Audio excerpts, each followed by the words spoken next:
to start thinking that courts are not the places where you'll take your disputes, but you'll negotiate them first, you'll mediate them second, you'll arbitrate them third, and then maybe we go to courts. That's the kind of mindset you need to bring in, please, because with 2.4 million cases in Pakistan and the sluggish system of one generation passing through deciding cases, I think it's absolutely essential for us to walk out of this and think of all these other options. I mean, if you want to go sit in a court for 20 years, good luck to you. You probably love courts that much. But the point is, get out of it and think of all these other options which are available. So I think in future, please start thinking that dispute settlement has many roads now.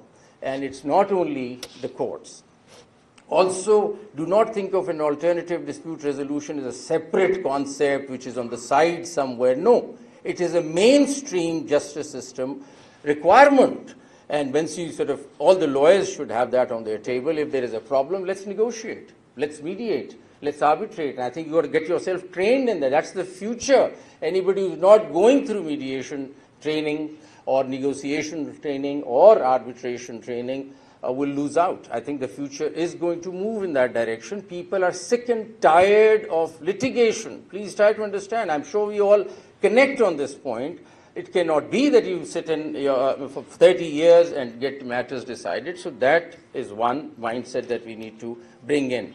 Secondly, I think when we talk about right to access to justice, it is very much a right to access to justice to go to mediation. It is very much a right to access to go to arbitration. So our traditional notion of right to access to justice is only to rush to courts is not correct. I think the new judicial system that we must have in mind is that we have all these options available to us, and we must do that.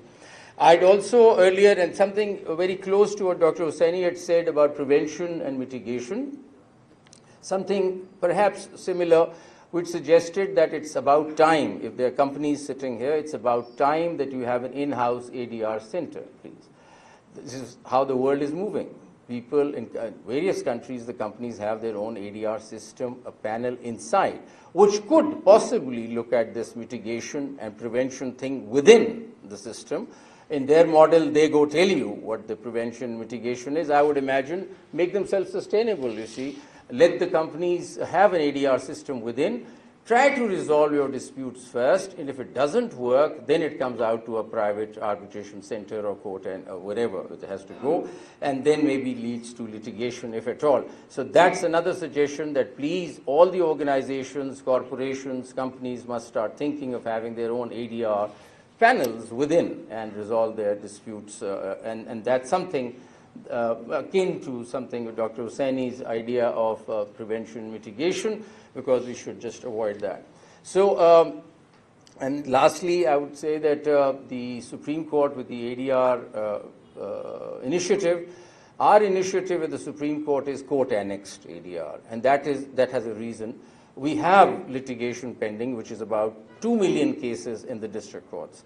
So our best model would be that in every district, which is 138 districts in the country, we have an ADR center. And we try to migrate those cases onto the center. I say that because there is examples, and while I was at Lahore, we did an example of this, and about more than 30 to 40,000 cases migrated in about 9 months from regular courts. So series of areas in which this migration is possible.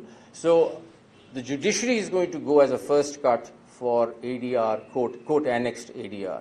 And we are setting up our first, inshallah, model ADR center at the Islamabad district courts. And we want to run it and establish it and then scale it all the way across the country. I think that migration is much needed. Many cases are just sitting there unnecessarily being for adjudication. They're not required, and they need to move.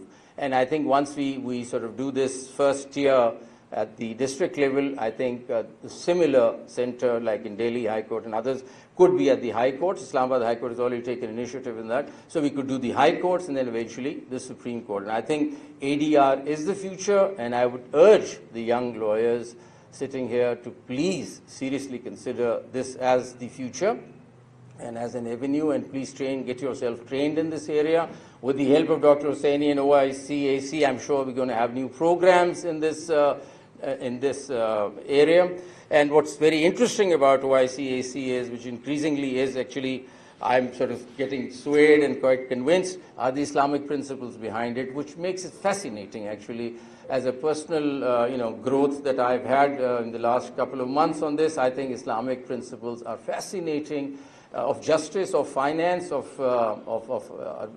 settlement, and I think we should head in that direction, and that could really change the landscape that we are in, and we need to get rid of all this 2.4 million cases if possible by coming up with all these avenues and making life easier for people, because you can't be stuck in courts for 20 years. You need to go do what you're supposed to be doing. A doctor has to get back and do his profession and attend to his profession.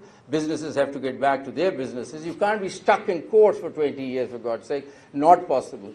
So it requires a change of mindset, and I hope there is more awareness and there's more social media on this so people understand that we need to come up with these avenues. So that's all I wanted to say. Thank you so much.